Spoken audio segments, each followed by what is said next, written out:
She flirted with my boss at my dad's funeral. I quit, started my own business, and hired her replacement.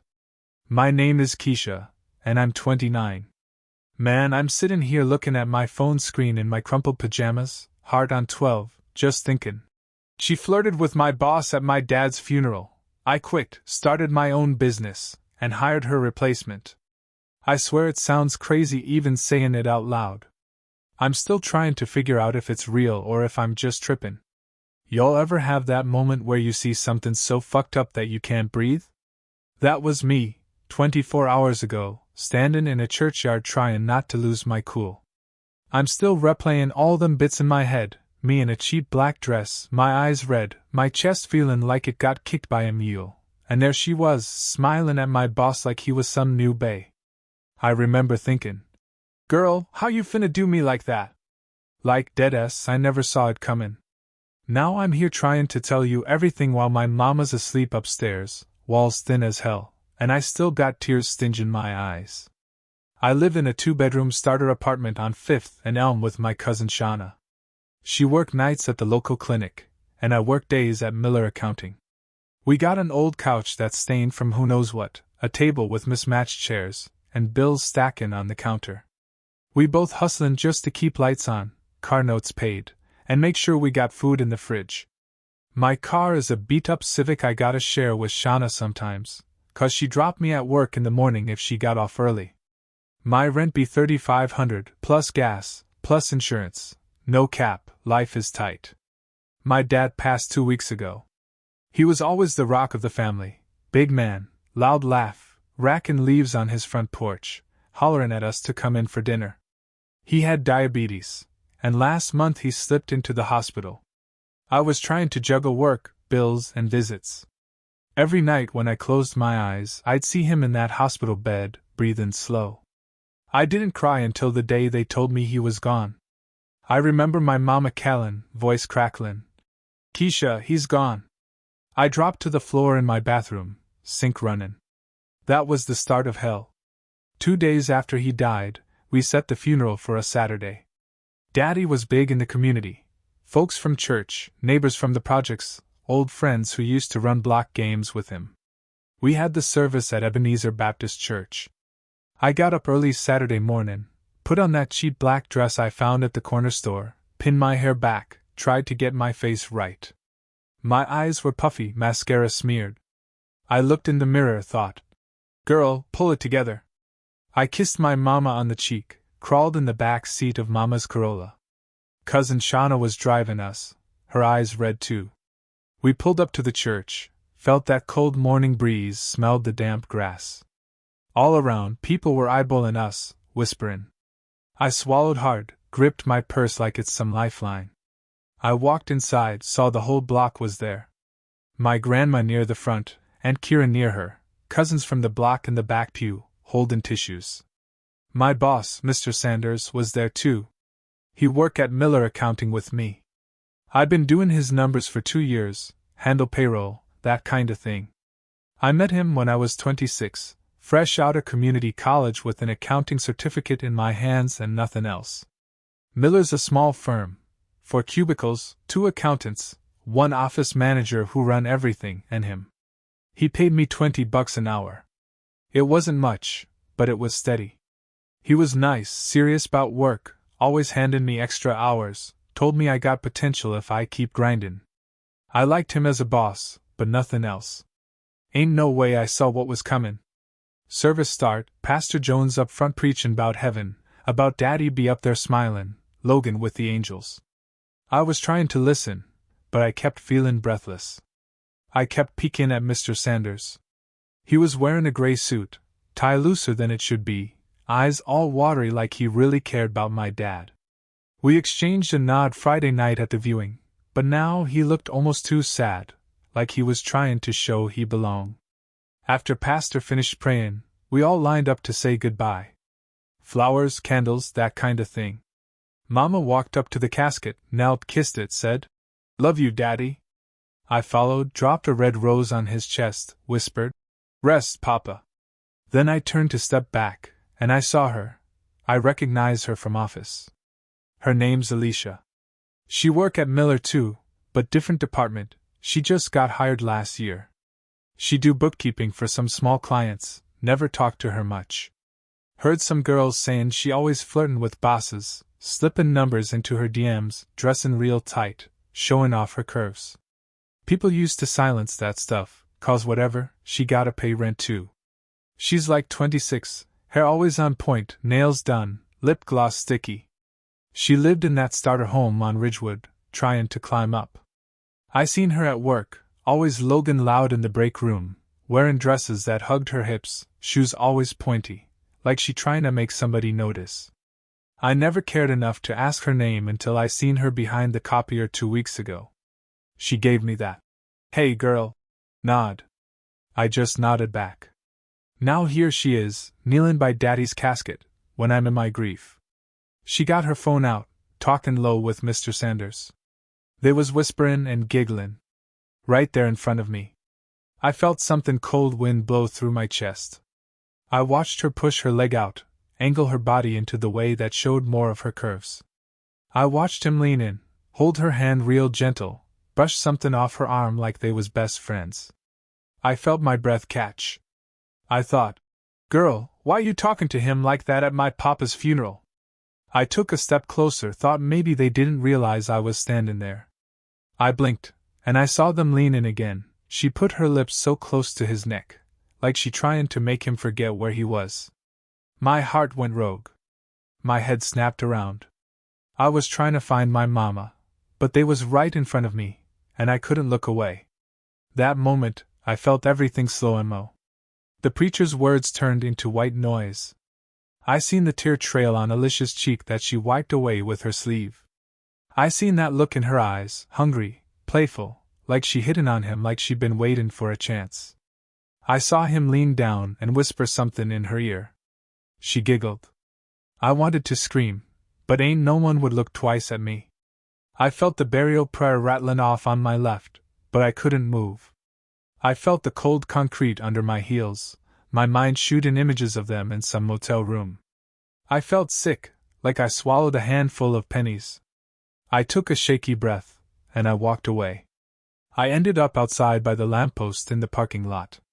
Cars was parked crooked, folks in suits walking around like nothing matter. I sank down by some bushes, phone in my hand, but I couldn't dial his number. "Mr. Sanders?" I thought. "Why, you stupid?" I felt tears prickle my eyes. I thought about Daddy's funeral, and how he told me a month ago, "You do what you gotta do, baby girl. I always got your back." I felt so vulnerable without him. I felt my phone buzz. It was a text from him at 5 a.m. Saturday. "Be strong. I got you when I can." I stifled a sob. That text snatched my heart. Now I see Mr. Sanders Logan with my coworker at my papa's funeral. I'm thinking, man, what the fuck is she playing at? How low can you go? I was torn between wanting to storm back in that church and drag her out by her hair, or stay outside and just cry. Eventually, I just got up and walked to my car, trying not to let nobody see me. The rest of the day, I went home with Shauna. She put on some soul music, tried to calm me down. I paced our living room, dropping my bag on the coffee table, kicking the couch cushion. I told her, "Girl, you wouldn't believe what I saw." She raised her eyebrows. "At Daddy's funeral?" I nodded, tears rolling down my cheeks. "She was all in boss man's ear, Logan like he her new crush." Shauna looked sideways. "You sure they wasn't just comforting each other?" He looked shook up too. I scoffed. "Comfortin'? They was flirtin'. At my dad's funeral." Shauna sighed, rubbed my back. "Tia, take it easy. We all feelin' this loss. He might have just been showin' support." I shook my head. "Nah, Shauna, I know what I saw. I feel it in my gut." She gave me that look, like she worried I was letting grief warp my head. I just stared at the wall, thinking about what to do. Come Monday, I pulled up to Miller Accounting around 8. Rain was dripping off the streetlights, and I felt cold. I pushed into the building. Lobby smelled like coffee and printer ink. I tapped the skin badge, took the elevator to the 3rd floor. My desk was the closest to the window, view of the street where kids sold candy bars for basketball shoes. I sat down, put my bag under the desk, and booted up my computer. I heard someone come up behind me, clearing their throat. I turned to see Alicia in a floral blouse, pencil skirt, that same red heels from the funeral. She smiled like we was best friends. "Keisha, how you holdin' up?" I blinked. "I'm good." She stepped closer. "I heard about your dad. I'm so sorry. He was a good man." I felt my insides twist. I wanted to slap her. I managed a nod. She leaned in. "If you need anything, I got you." Her breath smelled like peppermint. I held back a scoff. "Thanks," I mumbled. She patted my arm. "Boss asked me to help you with that payroll reconciliation." I stared at her thinking, "Girl, ain't nobody told you to touch my shit." I moved my arm away. "I got it." She blinked. "Okay." She turned and walked away. I spent that morning trying to work, but my mind kept drifting to them in the church. I kept picturing them in some booth at the funeral home kitchen, eating potato salad, Logan with each other when I wasn't looking. My head spun so hard I had to stand, walk to the window, stare at a traffic light. I thought about Callan Mr. Sanders, skin him. "Yo, why you let her do that?" But I didn't. I was scared. Scared he'd lie to my face. Scared he'd say he didn't see nothin'. But I knew he did. He gave me that look before he left the church, like he had some secret. I felt sick.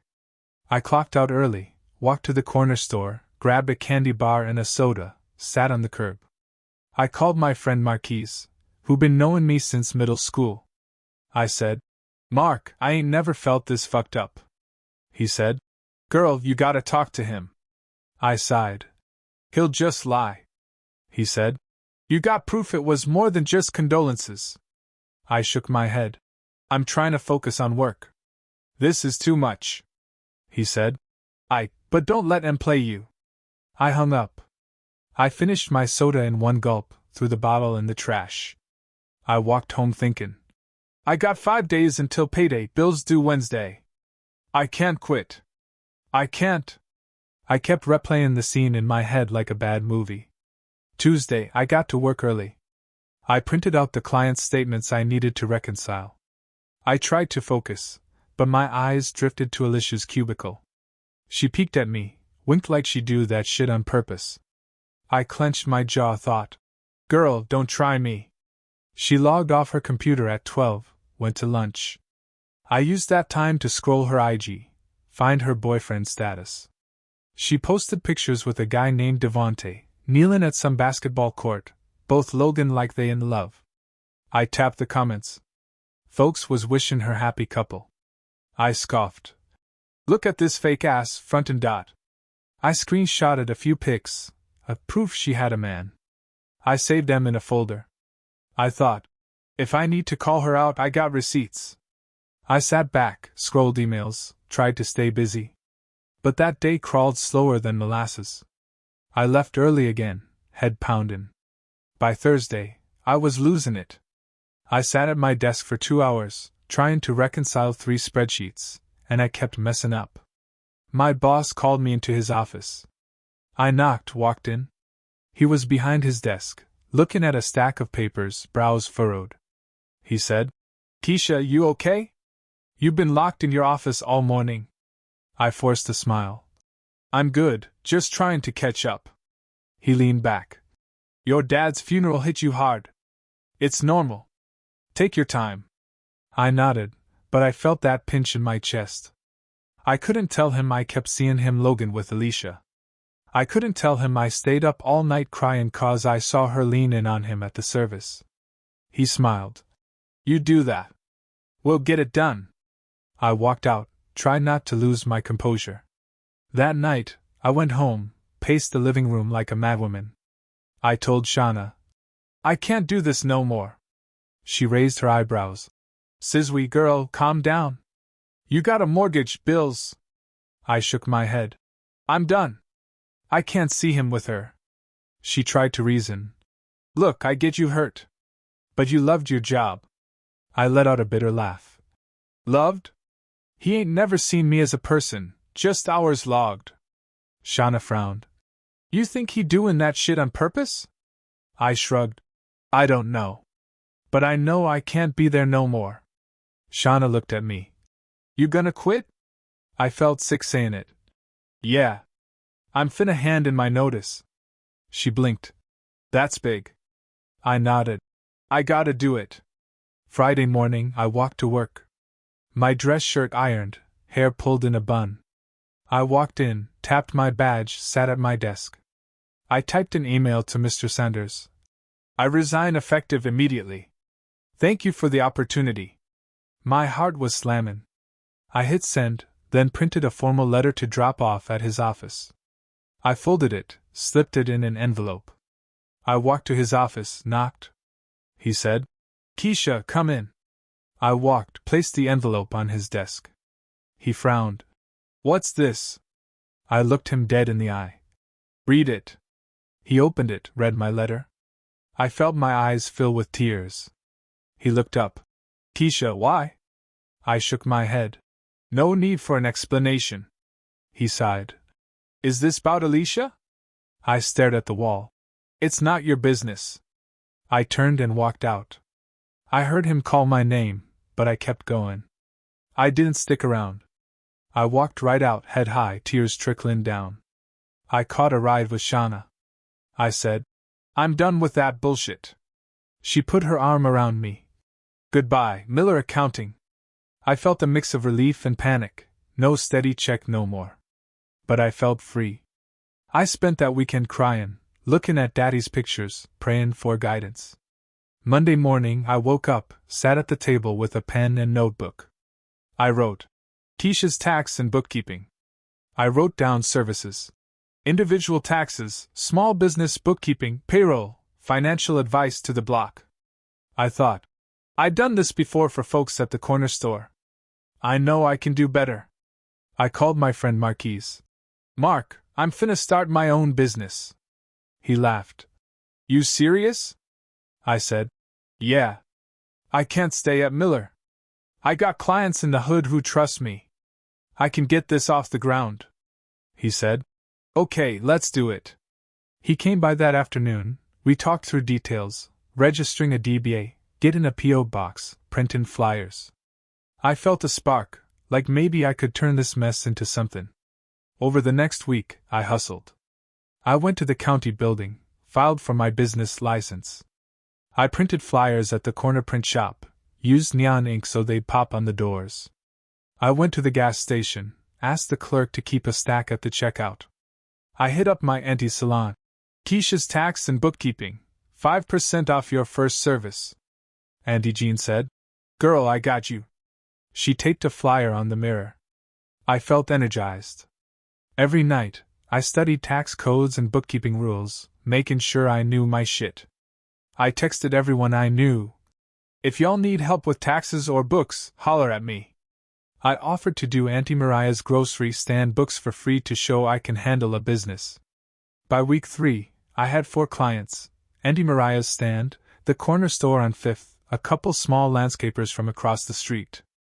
I charged them a reasonable rate, $20 an hour, or a flat fee for taxes. Not chump change, but enough for them to afford. I set up a makeshift office in my bedroom, desk, laptop, ledger books. Shauna cleared off her end of the kitchen for me to sort paperwork. I worked nights after her shifts, nights I'd usually be sleeping. I felt alive, like I was building something solid. Every client I took on boosted my confidence a bit. Meanwhile, the office drama at Miller kept swirling. Rumor was Alicia skinned for extra hours, trying to step in as if Miller changed hands. Folks talked about how she made boss man blush, how she closed the office door to go over numbers too long. Clients complained, saying things like, Your bookkeeper flirts more than she works.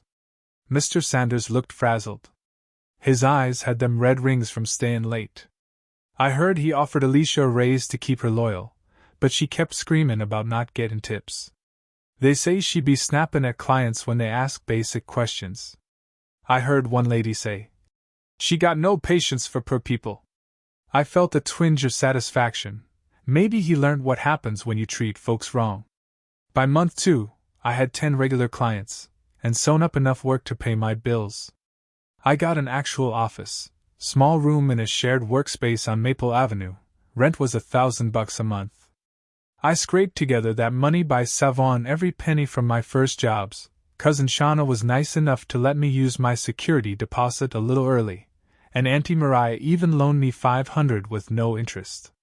I told myself I'd pay her back by her birthday.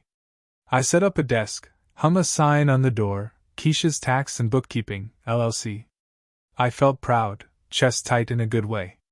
I remembered Daddy telling me, "You got this, baby girl." I said, "Dad, I hope you see." Then I realized I needed to hire someone to replace Alicia at Miller, 'cause she was still there, causing trouble. But I couldn't just call him up and say, "Yo, I quit, by the way, I got a better bookkeeper." I needed to hit him where it hurt, his bottom line. I thought, he'd be needing someone reliable, and he probably missing that girl who did numbers tight. I knew a girl named Tia who used to help her mama with a nail shop's books. She was sharp, straight out of community college, had a certificate in bookkeeping. She lived down the block on Barton. Nice girl, always straight-laced, no drama. I called her. "Tia, you need a job?" She said. "Hell yeah. I've been looking. I told her, "I ain't got the money to pay you right now, but I know somebody who does. Hold tight." I texted Mr. Sanders from my new business phone. "Hi, this is Keisha, your ex-bookkeeper.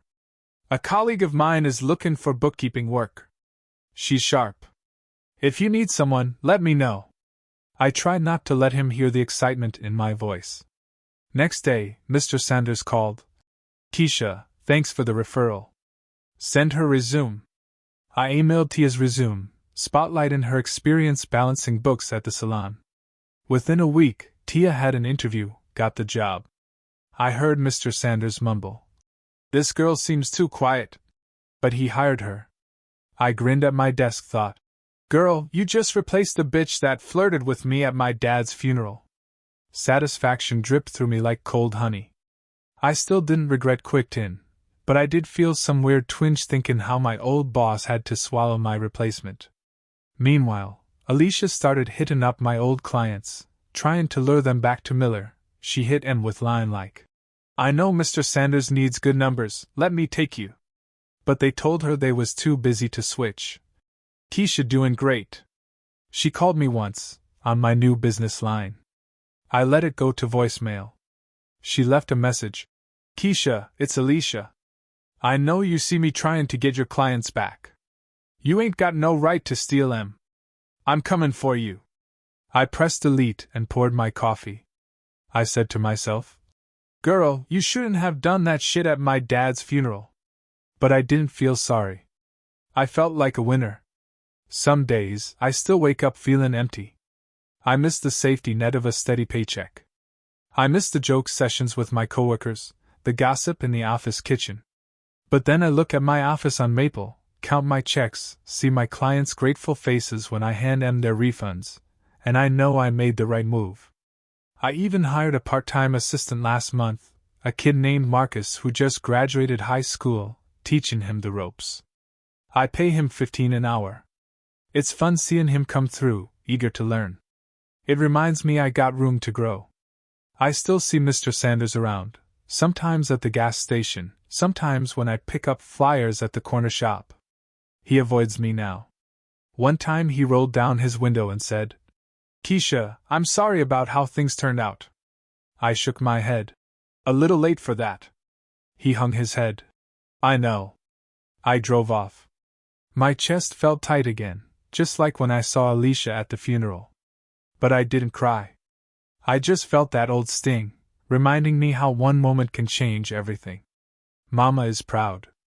She told me last week, "Girl, you turned pain into power.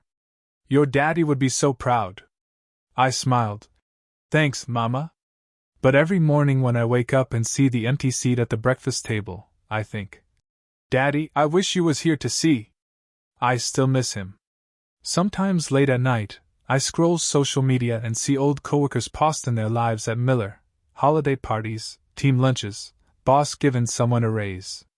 I feel a prick of envy, like I gave up something stable.